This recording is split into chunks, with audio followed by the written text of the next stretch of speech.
I know, and we went through this, that you wanted to see some close-up, you wanted to see something small. But the problem is, John, that a deck of cards, although it's easy to get on camera and is fine for you, is very, very small for the people sitting in the back, people sitting quite a ways back. Oh. And this is kind of a boring prop to use. So just to give those people something to look at while we're doing the card trick, I'm just going to go over here and grab another little prop, and I'll be right back. So we'll just do that here.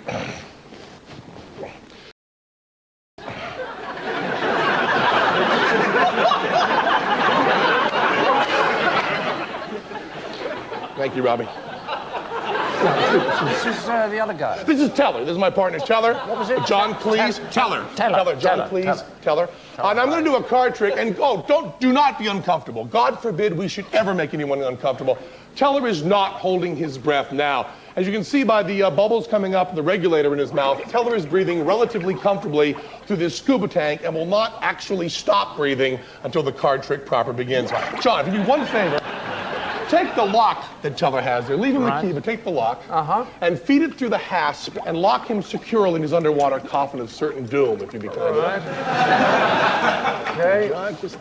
There we are. Okay. And Teller's holding a key here. He's holding the key to the lock, and indeed quite literally to his life in his upstretched left hand, and has sworn on his honor as a gentleman that he will not relinquish that key into these supremely skilled hands. Find your card. Right. Now, the tank was designed specifically for Teller. As you can see, there are metal bars that come down from the top that stop him from forcing his nose or mouth to the surface to breathe that glorious air that we too often take for granted. Now, for those of you who are trivia buffs, the world's record for holding one's breath on purpose is 4 minutes and 35 seconds and is held, as we all know, by the great Harry Houdini. Rosie, I've not forgotten about you. What I'd like you to do is stare right at Teller's lips. And the second that regulator comes out of his mouth, the very instant he can no longer breathe, just punch that button, try to stay on your mark there. That's another part of your job. Just punch that button there, and then just make sure it's going up. So get ready, get your thumb on the button, it's gonna happen very quickly. And John, if you'd be kind enough, just grab the hose there and wrench the regulator out of his lips, please. Boom, go. And Robbie, could we lose this, please? Thank you. Is it going there, Rosie? Yeah. Good. Don't push it more than once. What are you doing? Don't just keep pushing it. You have to push it just once and let it be going. Okay, yeah, you've got the date on here somehow. There we go. Let's just,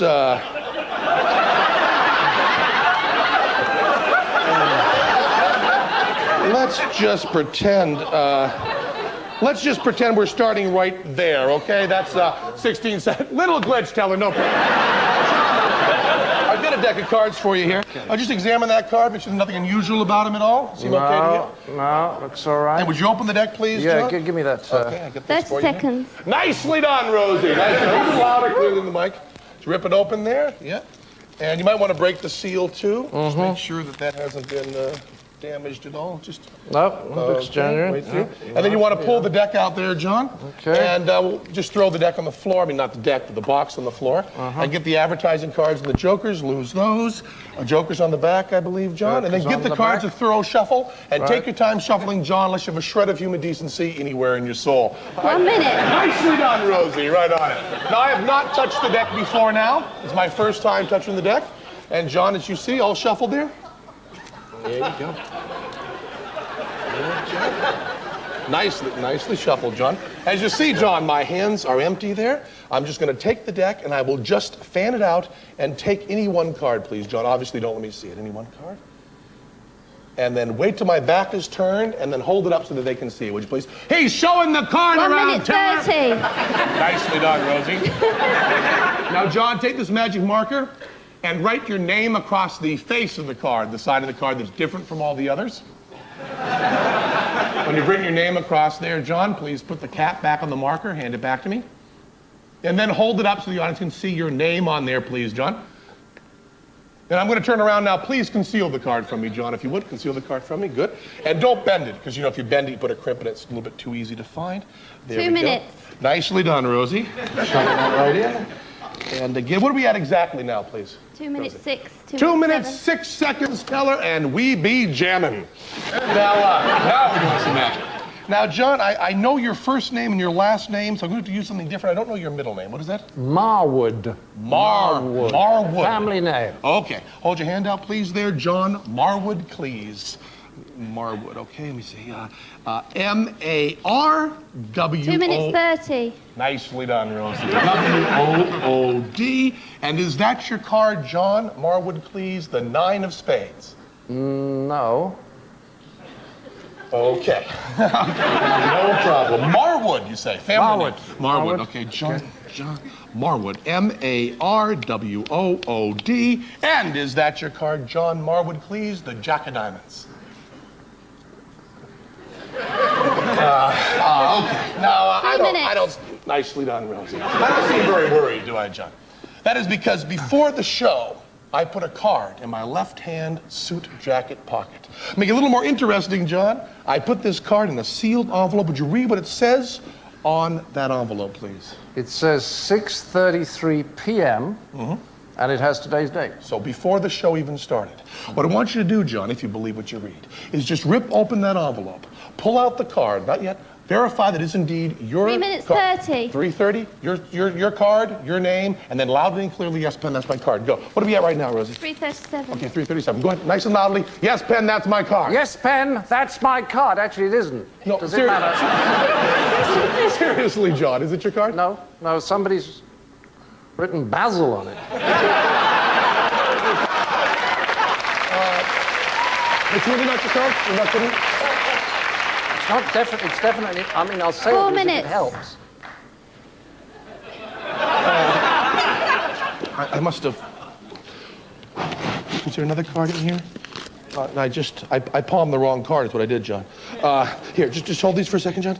Just hold these for a second. Tell her I palmed the wrong card. Tell her, give me the key. Tell her, give me the key. Tell her, give me the key. Okay, he's right. We made a promise. We're going to stick to it. Just hold your hand out there, please.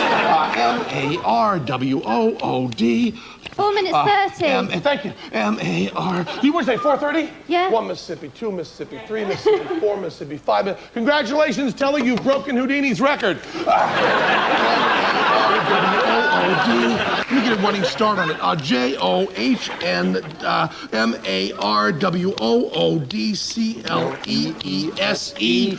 Was it a black card or red card? Black or red? It was black. Black card. B-L-A-C-K. 5 minutes. L-A-C-K. Okay, you had your name on it, right?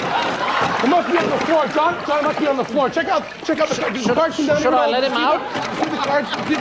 There are some back here. See any of the cards down here? Did you see it all?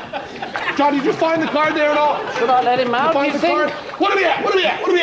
5:20. 5:20. Let him out, John. Just Let him out. he'll just bob right up to the surface there. Just jiggle it. It's an English copy. Jiggle it.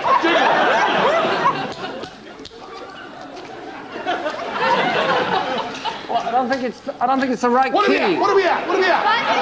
5:40. 5:40? Yeah, screw it, John. He's brain dead.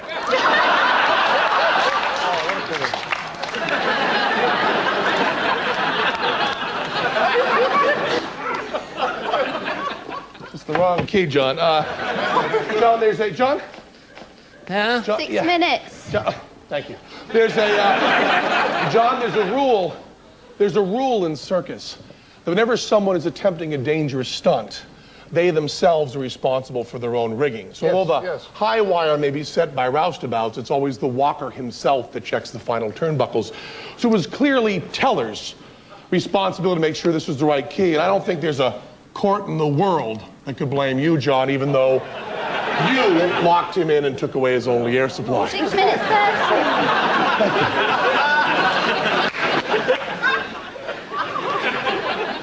I have a very important announcement to make. I would like to dedicate all the Channel 4 shows to be entitled simply The Unpleasant World of Penn to my ex-partner. Let's gaze once again on the face of the one true hero of our generation. Ladies and gentlemen, my ex-partner, Teller. 7 minutes. And is that your card, John? The 2 of spades? Oh, two of spades. The 2 of